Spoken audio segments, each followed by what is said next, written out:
పేదల ఆత్మగౌరవం పెరిగే విధంగా మా ఆడబిడ్డలు మనస్ఫూర్తిగా మమ్మల్ని ఆశీర్వదించే విధంగా ఇందిరమ్మ ఇండ్లు రెండో విడత మంజూరు చేసి పేదల ఆత్మగౌరవం నిలబెట్టే బాధ్యత మన ప్రభుత్వం తీసుకుంటుంది అని చెప్పి నేను ఈరోజు మీకు అందరికి తెలియజేస్తున్నా. మిత్రులారా, మీరు చూసిండ్రు సరస్వతి పుష్కరాలు మంతని ప్రాంతంలో మనం నిర్వహించుకున్నాం. అద్భుతంగా లక్షలాది మంది సరస్వతి పుష్కరాలలో పాల్గొన్నారు. ఆ తర్వాత నిన్నగాక మొన్న సమ్మక్క సారలమ్మ 1000 ఏళ్లకు గుర్తుండే విధంగా ఈనాడు అద్భుతమైన కట్టడాలతోని 100 రోజుల్లోనే సమ్మక్క సారలమ్మను విస్తరిస్తే దాదాపుగా 2 కోట్ల మంది భక్తులు సమ్మక్క సారలమ్మను సందర్శించుకున్నారు. సమ్మక్క సారలమ్మకు పోయిన వాళ్ళందరూ భూపాలపల్లి ప్రాంతం నుంచే వెళ్ళడం జరుగుతుంది. ఈరోజు రామప్ప చెరువు నుంచి కూడా జంపన్న వాగులకు నీళ్ళిచ్చే కార్యక్రమాన్ని రాబోయే రోజులలో దక్షిణ కుంభమేళగా ఈరోజు మనము సమ్మక్క సారలమ్మ జాతరని నిర్వహించుకున్నాము. ఇది ఒక గొప్ప అనుభూతి. ఇందులో మా అక్క కొండా సురేఖమ్మ నిరంతరం సమ్మక్క సారలమ్మ పనులను పర్యవేక్షించి ఒక పక్కన సీతక్క రెండో పక్కన సురేఖమ్మ వీళ్ళిద్దరిని పొంగులేటి శ్రీనివాసరెడ్డి గారు సమన్వయం చేసి ఈరోజు దేశంలోనే తెలంగాణ రాష్ట్ర ప్రతిష్టను పెంచి సమ్మక్క సారలమ్మ జాతరను పూర్తి చేసుకొని ఈరోజు తెలంగాణ గౌరవాన్ని కీర్తి ప్రతిష్టను వాళ్ళు పెంపొందించడం జరిగింది. ఇదే కాదు మిత్రులారా, 2027లో గోదావరి పుష్కరాలు రాబోతున్నాయి. ఆదిలాబాదులో మొదలు పెడితే ఖమ్మం జిల్లా వరకు గోదావరి పరివాహక ప్రాంతం తెలంగాణ ప్రాంతానికి వరప్రదాయిని అత్యంత పవిత్రమైన గోదావరి జలాల పుష్కరాలు వచ్చే సంవత్సరం రాబోతున్నాయి. అందుకే ఈ వేదిక మీద నుంచి శ్రీధర్ బాబు గారికి కొండా సురేఖమ్మ గారికి నేను సూచన చేస్తున్నా. ఆదిలాబాదులో బాసర నుంచి ఖమ్మం జిల్లాలో భద్రాచలం వరకు ప్రతి దేవాలయాన్ని గోదావరి పరివాహక ప్రాంతాన్ని పర్యాటక ప్రాంతంగా తీర్చిదిద్ది అవసరమైతే 3-4 వేల కోట్ల రూపాయలు ఖర్చైనా బాసర నుంచి భద్రాచలం వరకు ధర్మపురి నుంచి భూపాలపల్లి నరసింహస్వామి మందిరం వరకు అభివృద్ధికి కావాల్సిన నిధులనిచ్చే బాధ్యత ఈ ప్రభుత్వం తీసుకుంటుంది. పర్యాటక కేంద్రాలను ఫారెస్ట్ ప్రాంతంలో రిసార్ట్లను అభివృద్ధి చేసే బాధ్యత మన ప్రభుత్వం తీసుకుంటుంది. రాబోయే రోజుల్లో మీ ప్రాంతానికి మహర్దశ పట్టబోతుంది. బాసర నుంచి భద్రాచలం వరకు జరిగే అభివృద్ధిలో భూపాలపల్లి మంతని ములుగు నుంచి మొదలు పెడితే గోదావరి పరివాహక ప్రాంతాన్ని మొత్తము ఇవాళ అభివృద్ధి చెయ్యాలని మనం ఆలోచన చేస్తున్నాం. మిత్రులారా, 10 ఏళ్ళు చంద్రశేఖరరావు గారు ఉన్నారు, 12 ఏళ్ళు నరేంద్ర మోడీ గారు ఉన్నారు, 2 సార్లు కేసీఆర్ ముఖ్యమంత్రి అయిండు, 3 సార్లు నరేంద్ర మోడీ ప్రధానమంత్రి అయిండు.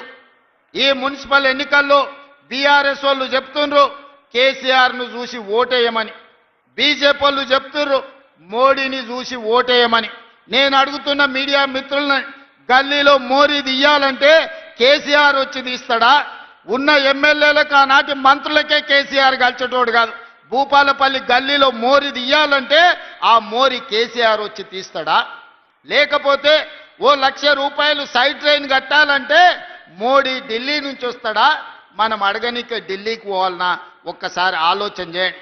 కేసీఆర్ అయినా మోడీ అయినా బొమ్మలు చూపించి ఓట్లు అడగడానికే పనికొస్తారు.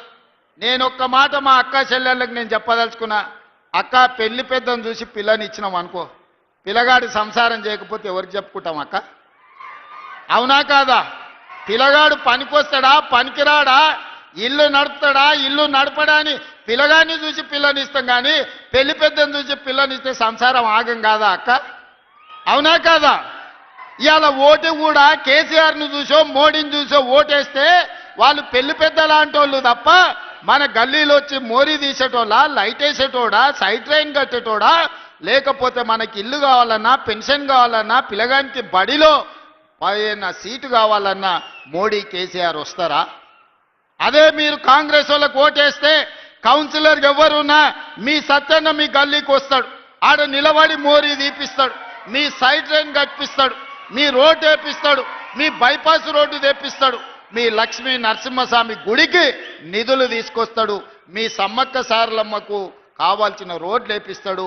గోదావరి పుష్కరాలను బ్రహ్మాండంగా ఈ ప్రాంతంలో పూర్తి చేస్తాడు. ఏమన్నా కావాలంటే మీరు సత్యన్నను కలిస్తే సత్యన్న సీదా తెలంగాణ రాష్ట్ర ముఖ్యమంత్రి దగ్గరకు వస్తాడు. నాకు సత్యన్నకున్న మిత్రత్వం మీకు అందరికి తెలుసు కదా. నేను ముఖ్యమంత్రిగా కాదు, మున్సిపల్ మంత్రిని కూడా నేనే. మున్సిపల్ మంత్రినే కాదు, మీ సత్యన్నకు అత్యంత ఆప్తున్న సంగతి మీకు అందరికీ తెలుసు కదా. ఇవాళ మీ గల్లీలో మోరీ పనికి కావాలంటే సీదా ముఖ్యమంత్రి దగ్గరకు వచ్చి చేయి పట్టుకొని నాతో సంతకం పెట్టించే శక్తి ఇవాళ గండ్ర సత్యన్నకున్న మాట వాస్తవం కాదా? ఇవాళ మీ గల్లీ అభివృద్ధి చేసుకోవాలంటే మీ గండ్ర సత్యన్న మీకు కావాలి కానీ ఎర్రవల్లి ఫామ్ హౌస్లో బోర్ల బొక్కలు వండుకునే కేసీఆర్ వస్తాడా? ఢిల్లీలో ఉండే మోడీ వస్తాడా? అసలు అడిగేటోనికి సిగ్గని ఉండాలి. ఇనటోడు చెమిటోడైతే చెప్పేటోడు మహాభారతం అంత ఇంత పొడుగు చెప్తాడు. మనల్ని చెవిటోళ్ళు అనుకుంటారు బీజేపీ వాళ్ళు, బీఆర్ఎస్ వాళ్ళు. 10 ఏళ్ళు ముఖ్యమంత్రి ఉండి మన భూపాలపల్లిలో బైపాస్ రోడ్డు తేలేదు. 3 సార్లు ప్రధానమంత్రి అయిన మోడీ ఏనాడని భూపాలపల్లికి వచ్చిండా? కేసీఆర్ను మోడీను ఓటు చూసి ఓటేస్తారంటే మోసపోతాము, గోస పడతాం.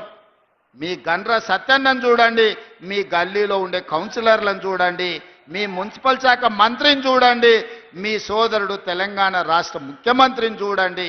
నేను పనిచేసేది, సంతకం పెట్టేది నేను, నిధులు ఇచ్చేది శ్రీధర్ బాబు గారు, మమ్మల్ని ఇద్దరిని సమన్వయం చేసి పని చేయించుకునేది గండ్ర సత్యన్న.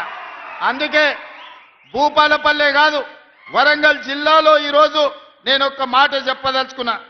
గాడ కాగితం ఉన్నది ఇక్కడ, ఎన్ని పైసలు ఇచ్చినావు మున్సిపాలిటీలో? ఇక్కడదే ఇలా నోటు ఉండే కదా. మున్సిపాలిటీ లెక్క తెచ్చిన